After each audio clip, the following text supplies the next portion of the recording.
The higher your salary, the harder it becomes to live a life you no longer love. They gave you the title, they gave you the corner office, they gave you the pay raise you once dreamed about back when you were younger, hungrier, and more hopeful.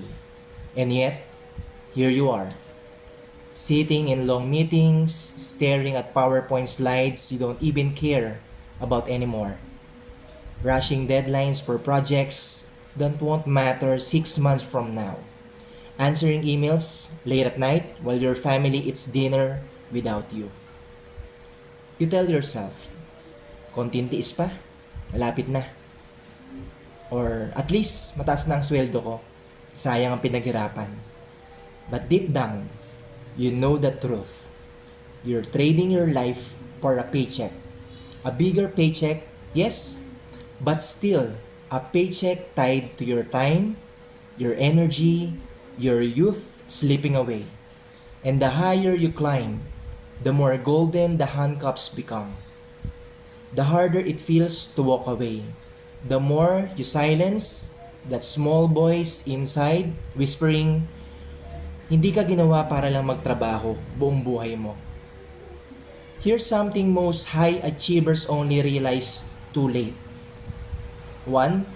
If your income is tied 100% to your hours, you're not building freedom. You're building independence. No title can save you. No bonus can buy back lost years. No loyalty award can replace memories you never had time to create. But here's the good news. You don't need to quit tomorrow. You just need to plant a new seed, quietly, smartly, and intentionally. A small digital asset based on what you already know. Your skills, your experience, and your wisdom. I was exactly where you are. Good title, magandang sahod, good on paper, but exhausted, empty, secretly scared of wasting my life on someone else's agenda until one day I decided. Frankly, it wasn't instant, but that decision gave me something a job title never could, which is freedom.